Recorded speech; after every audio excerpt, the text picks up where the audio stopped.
తాకట్లో ఉన్న మీ బంగారాన్ని విడిపించి ఆ రోజు ఆన్లైన్ రేటుకి కొంటాం. Sharma gold company. నమస్కారం అండి, వెల్కమ్ టు సుమన్ టీవీ. నేను గీతాంజలి. ప్రస్తుతం మనతో పాటు ఉన్నారు భారతీయ శంకరపీఠం వ్యవస్థాపకులు, ప్రముఖ ఆధ్యాత్మికవేత్త, జ్యోతిష్యులు, బ్రహ్మశ్రీ అన్నవరపు తిరుపతిమూర్తి అవధాని గురువు గారు. వారితో మాట్లాడదాం. గురుగారు నమస్కారం అండి. ఓం శ్రీ మహాగణాధిపతయే నమః. ఒక 45 రోజుల్లో విశ్వావసు నామ సంవత్సరం ముగియబోతోంది. ఒక యుగం. కొత్త సంవత్సరంలో అడుగు పెట్టబోతున్నాం. అయితే ఈ చివరి అంకంలో ఉన్నామండి. అయితే ఈ 45 రోజులు ద్వాదశ రాశుల వారికి విశేషమైన ఫలితాలు ఉంటాయి, అది మంచి చెడు అన్నట్టు విన్నాను. మరి అవి ఏంటి, వారి రాశి ఫలితాలు చెప్తారు? ఎవరికి బాగుంది అంటే కొత్తగా ఏమైనా ప్రారంభించాలనుకున్నా, లేకపోతే వారి ఆరోగ్య స్థితిగతులు కావచ్చు, ఇలా ఎవరెవరికి ఎలా ఉందో తెలియజేస్తారా? తప్పకుండా అమ్మ, మీరు ఒక మాట అన్నారు చూసారా, చివరి అంకం అని చెప్పి. ఒక రకంగా అలానే ఉంది. అవునా? ఎవరికండి? మీరు ఎందుకన్నారో, ఏ కారణం చేత ఆ పదం వచ్చిందో కానీ యుగాది వరకు కొన్ని జీవితాలకి మాత్రం చివరి అంకమే అవ్వబోతుంది. అది అవ్వకూడదనే మనం మనస్ఫూర్తిగా భగవంతుణ్ణి వేడుకోవాలి, ఎవ్వరికీ ఆ పరిస్థితి రావద్దు అని. కానీ పూర్వం మనం చెప్పుకున్నటువంటి ఒక వీడియోకి సంబంధించి యుగాది వరకు ఏం జరగబోతుందని చెప్పుకున్న దానికి ప్రతి ఒక్కటి ఏ రోజు గారు దాని యొక్క విధానాలు కనిపిస్తూనే ఉన్నాయి. అవి అనుభవిస్తూ ఉన్నారు చాలా మంది. ప్రపంచం చాలా దేశాలు అతలాకుతలం అవుతాయని చెప్పేదానికి ఇటలీ ఒకటి కావచ్చు, అమెరికాలో ఎక్కడా ఎప్పుడూ లేని స్థితిలో మంచు పడి ప్రతిరోజు కనీసంగా ఒక 40-50 కాల్స్ అక్కడి నుంచే వస్తున్నాయి. అవి నేను చేసిన వీడియో నాకు మళ్ళీ ట్యాగ్ చేసి పంపించి, మీరు ఇందులో ఇలా చెప్పారు, ఇలానే ఇక్కడ ఉందండి, దీన్ని ఎట్లా అని చెప్తుంటే, మనం చెప్పలేదమ్మా, జరగబోయే చెప్పని జాగ్రత్త పడమన్నాం. డాలస్లో ఎప్పుడూ లేదంటే డాలస్ మొత్తం మునిగిందిగా చెప్పుకుంటూ వస్తున్నారు. బుద్ధి కర్మానుసారేనా మనం నవ్వుతూ చేసాం, ఇవాళ ఏడుస్తూ అనుభవిస్తున్నాం. ఇక్కడ కూడా గురువు గారు మనకి ఫ్లైట్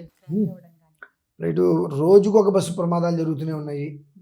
సరే, మనమేం మాట్లాడకూడదు. మనం ఒక మాట చెప్పుకున్నామమ్మా, మొన్న అష్టమి నుంచి, భీష్మ అష్టమి నుంచి ఆ వీడియో గురించి ఎవరు గమనించుకోలేదు, అర్థం చేసుకోలేదు. కానీ భీష్మ అష్టమి నుంచి శివరాత్రి ముందు వచ్చేటువంటి అష్టమి వరకు మరణగండం లాంటి రోజులు, 16 రోజులు జాగ్రత్త పడండి అనేటువంటిది మొన్ననే మనం చెప్పుకున్నాం. చెప్పారు వివరంగా. ప్రమాదాలు చాలా విపరీత ధోరణిలో, మనం చూసిన దానికన్నా చూడబోయే విపరీత ధోరణిలో ఉన్నాయి. ప్రయాణం చేసే ప్రతి ఒక్కరూ జాగ్రత్తగా ఉండండి అనేటువంటి విషయాలు సవివరంగా జాగ్రత్తగా కూడా చెప్పాం. కానీ ఎవరికి కూడా మంచి ఎక్కదమ్మా. అనుభవించే పరిస్థితి వచ్చి అనుభవించిన బాధ అయితే పడతారు, కానీ ముందర స్థితిగా వివరిస్తే ఆ మంచి అంటే ఎక్కనివ్వదు. కర్మ అది. అష్టమి నుంచి అష్టమి వరకు జాగ్రత్తగా ఉండండి అని కూడా మనం చెప్పుకున్నాము. దానిగా ఏమాత్రము తీసిపోకుండా మీరు ఆ చివరి అంకం అన్నారు చూసారండి, ఈ సంవత్సరం పూర్తవబోతుంది అని అనడానికి అంటే ఈ దైవాత్తు పలికినటువంటి సంభాషణ అంటే మాట. మనం ఏదో కావాలంటాం కాదు, అంటే కొన్నిట్లకి ప్రతిదానికి అనుసంధానం ఒకటి కావాలి. ఈ విశ్వావసనామ సంవత్సరం చివరి వరకు వచ్చేసింది కదండి అంటానికి అను ఈ పదానికి చివరి అంకానికి అనేటువంటి పదంలో నిజంగానే కొన్ని చూడబోతున్నాం. ఆపట్టం పెద్ద కష్టం కాదమ్మా, ఏదైనా ఆపవచ్చు. తీసుకురావడం ఎంత తేలికో ఆపటం అంతే తేలిక. ఇప్పుడు చూస్తున్నందు ఒక రకమైనటువంటి వైరస్ని చాప కింద నీరులో తీసుకొని వస్తున్నారు, అది పుట్టిస్తున్నారు. పుట్టించడం మీకు తెలుసు, ఆపటం మాకు తెలుసు. కాకపోతే ఆ నమ్మకం మీకు ఉండాలిగా. మీకు లేనప్పుడు నమస్కారం చేసుకొని, యథా విధిహుతాగ్నీనాం యథా కామార్చితార్థినాం యథా పరాధదండానాం యథాకాల ప్రబోధినాం. చెప్పింది జాగ్రత్తగా విని ఆచరిస్తే అంతా శుభమే. ఏం జరుగుతుందో చూద్దాము అంటే తర్వాత బర్ణాలు రాసుకుంటూ కూర్చోటమే అన్నమాట. ఆ చివరి అంకము అనేటువంటిది నిజంగానే ఏర్పడబోతుంది, అది మాత్రం ఖచ్చితం. అది ఎవరు ఏ రకంగా అనుకున్నప్పటికీ కూడా ప్రమాదాలు జరుగుతాయండి, ప్రమాదములే జరుగుతాయి. ఉన్నట్టుండి అలా నిలబడి ఒక వస్తువు కావచ్చు, బండి కావచ్చు, వాహనం కావచ్చు, వెళ్తూ టైర్లు పగిలి ఇదైపోవటాలు. లేదంటే ఇప్పుడు మీరు ఇంతవరకు ఎప్పుడు చూడనటువంటి ఎండని కూడా ఇదే చలికాలంలో చూస్తున్నారు. ఇప్పుడు చలికాలంలో ఇంత ఎండని మనం చాలా రేరుగా ఎండాకాలంలో చూస్తాం.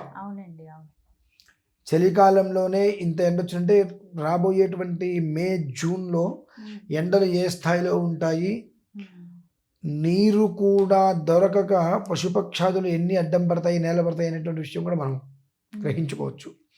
అలానే మంచు ఏ స్థాయిలో పడుతుందో కూడా మనం చూడొచ్చు. చలి ఎలా ఉంది అనేటువంటి విషయాన్ని కూడా గమనించుకోవచ్చు. అంటే ప్రతిదీ అతివృష్టి అనావృష్టి అంటారు చూసారండి, ఆ రకమైన స్థితి మనం ప్రత్యక్షంగా చూస్తున్నాం. గురుగారు మరి అంటే ప్రమాదాలను చెబుతున్నారు, జాగ్రత్త పడడం మన బాధ్యత. ఎటువంటి ప్రమాదాలు జరుగుతాయి ఫలానా చోట లేకపోతే ఫలానా విభాగంలో అని ఏమైనా తెలుసుకోవచ్చా అండి? అంటే ఆరోగ్యపరంగా ఎలా ఉంటుంది? తప్పకుండా వైపరీత్యాల తెలుగు రాష్ట్రాలు 2, తమిళనాడు, కేరళ, మహారాష్ట్ర, అస్సాం అటువైపు ఈ 6 రాష్ట్రాలు మాత్రం అతలాకుతలం. ఎలా ఉంటుంది అంటే, అతలాకుతలం అంటే మీనింగ్ ఏంటంటే ఏదో వెన్నువిరిగి మీద పడుతుందని కాదు. మనుషులలో మానవత్వం చచ్చిపోయి మనుషులు ఎంత వికృతమైనటువంటి చేష్టలతో, అది స్త్రీ మూలకంగా కావచ్చు, ధన మూలకంగా కావచ్చు, ఇంకేదైనా సరే ఒక మనిషి పెట్టేటువంటి చిత్రహింసలు, టార్చర్లు ఏ రకంగా ఉంటాయంటే, మనకు ఎవరైనా ఒకవేళ మనం ఎవరైనా చంపేద్దామని అంటే విరోధులు ఉన్నా ఈ కష్టం వాళ్ళకి రాకూడదని మనం కోరుకుంటామమ్మా. అటువంటివి మనకు ఎంత కక్ష ఉన్న ఒకళ్ళ మీద ఈ కష్టం వాళ్ళకి రావద్దు, వాళ్ళు దెబ్బతినాలి కానీ ఈ కష్టం వాళ్ళకి రావద్దని మాత్రం మనం కోరుకునేంతగా చూడబోతున్నామమ్మా. ఒక రాబోయే 3-4 నెలలు 120 రోజులు మహా అయితే. అంటే కొత్త సంవత్సరం వచ్చినా కూడా ఆ ప్రభావాలు చూస్తాం ఒక 2 నెలల వరకు. కొత్త సంవత్సరం వచ్చిన తర్వాత మీరు అనుకుంటున్నారు కానివ్వండి, 2027 చివరి వరకు కూడా దాదాపుగా 35% కాలగర్భంలో కలిసిపోతుందమ్మా. కానీ అంటే ఒకసారి బ్రహ్మంగారి కాలజ్ఞానాన్ని కూడా మీరు పరిశీలించండి. ఏముందండి 2027 చివరికి వచ్చేటప్పటికి తిండి కూడా దొరకదు. ఎప్పుడో కాదమ్మా, నెక్స్ట్ ఇయరే. అంతే కదండి, 10 ఏళ్ళ తర్వాత చెప్పట్లా. తిండి గింజలు దొరికి ఇబ్బందులు పడతాం మనం. మన దగ్గర బంగారం ఉండి కూడా ఉపయోగం ఉండదు. ఇప్పుడు అంతా ఆరాటపడుతున్నాం, కొనుక్కోవాలి, రేట్ పెరిగి. ఆ రోజు మన దగ్గర బంగారం ఉండి కూడా పైసా ఉపయోగం ఉండదు. తిండి గింజలు దొరక్క ముష్టెత్తుకోవాల్సిన పరిస్థితులు వస్తాయి. ఇవి జొన్నలు అటువంటివి రేట్లు పెరిగి అవి కూడా తినడం కష్టమైపోతుంది. ఆ స్థితికి మనమే స్వయం కృతాపరాధంగా తీసుకొస్తున్నాం. ఎంత మనం చెయ్యొద్దనుకున్నప్పటికీ కూడా మనిషి లోపల ఒకడు ఉంటాడండి. బయటికి ఒకళ్ళు కనిపిస్తారు, లోపల ఒకడు ఉంటాడు. వాడికి అహము ఇగోని ఎక్కువ. లోపలికి ఒకటి బయటకు ఒకటి మాట్లాడతారన్నారు సరే. ఆ తత్వం అనేటువంటిది వేట కొడవళ్ళ ద్వారా కావచ్చు, ఏ రకంగా నానా రకాలుగా ఒక భయానక వాతావరణం, నేను భయపెట్టట్లేదు, జరగబోయే చెప్తున్నాను చూడండి. చక్కగా ఛానల్స్ ఉంటాయి, ఏమాత్రము కొదవ ఉండదు.